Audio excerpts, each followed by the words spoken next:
Let's go with Gary from Sky Sports. Thanks, Dan. Hi, Gary. There's some suggestion on social media that Merino has picked up some kind of injury. Yes, very unfortunate. Yesterday he had a collision and he's got a shoulder injury, unfortunately, and it looks like he's going to be out for a few weeks. No. Yeah, first session with us, yeah. That's really bad luck. Yeah, it is, and it was really exciting. We're all very excited. Everything was looking very good, and he landed on the floor. Gabi went on top of him, and it looks like he's got a small fracture, probably. Wow. When you say weeks? Well, we have to see. He was in so much pain. We have to wait and see with SAF to do some more tests on that, and they would have probably more conclusive answers. I was going to ask you whether or not you were excited by deadline day, but I guess after news like that, you're not going to be excited. This is football. Overall, we have tried to do all the things that we wanted. There was a lot to do. Still a few hours to go, and nothing, and we are prepared. So in our wildest dreams, there might be something before the end of today?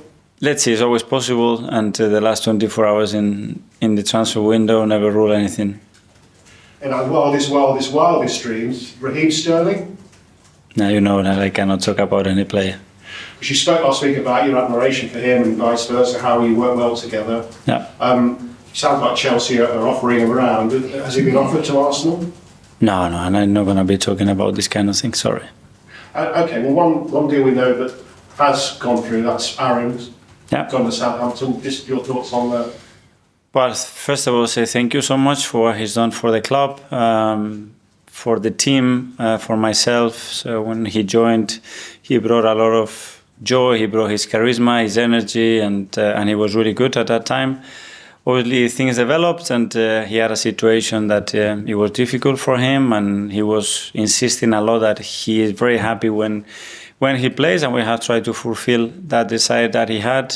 He looked really excited and happy the other day, and he's joining a great club, a great coach. He looks really excited, so I think we are all happy for him. I know that Neto, the Bournemouth goalkeeper at the moment, is in the building, is in the training ground because I saw him arrive. So I know you don't like talking about other teams' players, but that would be someone to come in and be an understill. Well, it's clear that obviously we have lost Carl as a third goalkeeper, and then we lost Aaron, so we have to replace them both. So Neto in the building having a medical, I guess? Sorry? He's having a medical at the moment, isn't he? We have to replace Aaron, and we have to replace Carl. And what about outs? What about you? If you are agile and mobile enough and you have the courage, it's right. I think I'll leave it there. Thank you. Okay, Sarah from the Premier League. Fresh injury aside, getting in Marino and Calafiori and having improved in that left-hand side, do you think that will assist in getting the best out of Martinelli? Well, hopefully, obviously, everything is very connected in order to, especially the wingers, the front players, to shine and to be in positions with advantages against the defender, which is the most difficult thing to do in football. You need players behind you that they give you that opportunity and put you in those situations as often as possible. And we have brought two players that are exceptional at doing that. Can we expect some of the squad players like Nwaneri to play more and have some of an impact this season? Some of the youngsters coming? It will depend. Certainly, they have earned now the respect and admiration of all the team, and they've done it in pre-season, and now they're going to have to earn the right to play. But they have the same chances as anybody else. And your players have spoken about how important the meticulous analysis you do of the opponent team is for your match days. What have you made of Brighton's perfect start ahead of your match day tomorrow? Well, we try to prepare like every manager, every team does, giving them the exact information and the relevant information that can really help us and give us value to win the game. And we have tried to do the same for tomorrow against a team that is doing really well. It's one of the games with the new coach, with the new coaching regime, and it's going to be a tough match. Thank you. Josh? Hi, Mikel. Hi. It started with 2 clean sheets so far. How pleased are you with the way that the team are defending from the front as well, all over the pitch, the way they work? Yeah, that's been a big strength of us, the commitment and the implication of every player in every ball, in every single action. And then in those 2 games, it's true that we haven't given much away, but the ones that we have given, they were pretty clear, and our goalkeeper has made 2 big saves to keep those clean sheets. So there are certainly things to improve, but I think obviously the commitment of the team in that front is superb. And it's an early kick-off tomorrow. In those games especially, is it important to set the tone early, to be on the front foot? Yeah, we always want to do, and we play at home as well, and get our supporters going and create a special atmosphere, and we know how important is that kind of energy. Is that from BBC? Hi, Mikel. Hi. I wanted to ask you, if you don't do any more business, would you be happy with the squad, and do you think you can achieve your aims without any more business? I'm always happy with the squad. I think we have tremendous players, a magnificent group of human beings, and we always want to be better, and we cannot deny that. The most important thing is to try to improve our own players, and then, in terms of the numbers and the quality, can we improve in the squad? Yeah, for sure, there are margins still. And can you talk about Nketiah? He might be leaving, we think. Can you talk about what he's delivered for the club in a similar way to Aaron Ramsdale? Yeah, when that happens, we can talk about that. If he leaves, do you think you have enough firepower and sort of attack? Because last season there was a bit at times in the season where people said maybe you need a striker. Do you think you can find extra goals in the sort of squad to achieve your aim? Yeah, it's what we have. One of the biggest strengths that we had over the last 2-3 years has been the way we have shared the goals, and we're gonna to continue to do that. If we can, on top of that, you get players to score 25-30 goals on the season, then it's the perfect combination, and that's what we are trying to do. How do you do that? How do you sort of make players score more goals than maybe they did in last seasons, which might get you? Put them in better situations, train them more, make them hungrier on that, bring clarity to the team that we can score goals in many, many ways, and score in all the ways that we can, basically. Nick from Haters at the back. Hi. If you beat Brighton tomorrow, that's 9 wins in a row. It's the first time Arsenal have done that since the 2004 Invincible season. Shows how difficult it is to win that many games and the levels you're trying to reach, I guess. Yeah, for sure, and that would show unbelievable consistency. It's already difficult to do what we've done, but we want to be better, and tomorrow we're going to have to really earn it because we're going to face a really good Brighton side.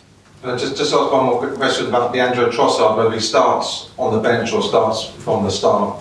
He's made an incredible contribution since you signed him, and he's playing against his former club. Can you just talk about how big an impact he's made since he came? Yeah, huge. Again, and not only starting from the bench, when he has started games, big games, and last season, if you look, especially the last quarter of the season, the amount of run-on games that he had, it was huge, and he's been really consistent with his threat on goal, with his capacity to create situations and especially big chances, and then without the ball, what he's doing. And I'm really, really pleased with him.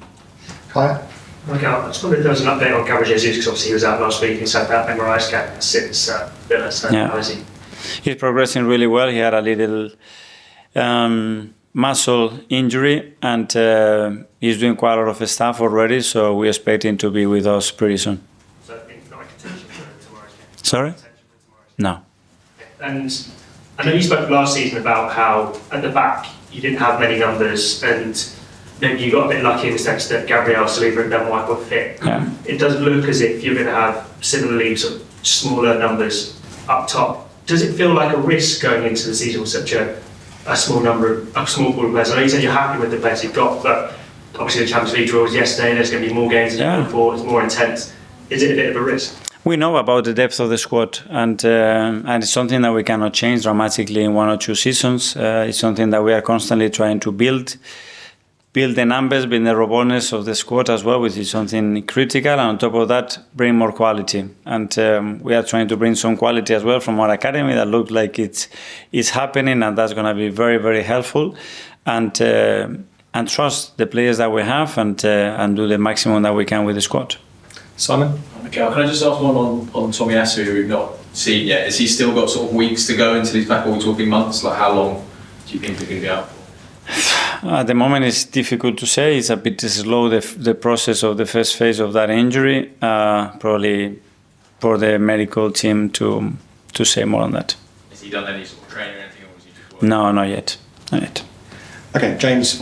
Hi, Mikel. Obviously, everyone's talking about transfers today, but And there are some teams that seem to be sort of scrambling a little bit at the end of the window. But do you feel in these final few hours you're sort of fairly comfortable in that you can look at it if there's an opportunity arises, great. If not, you're sort of comfortable? I wouldn't use comfortable word in the last hours of the transfer window in this league, but that we've done a lot of the things that we wanted to do, and still a few hours, and let's see. Would you, sort of in general, would you rather the window closed before the season starts? Yes, ideally, yes. If that happens in the rest of Europe, I think that would be very helpful for everybody. Why? Well, because we are already competing, and the fact that other windows are still open obviously creates a lot of uncertainty on the players and the clubs and the managers to understand exactly what you need to do and when. But I don't know, my opinion. Okay, we'll now move to 10:30 to 9.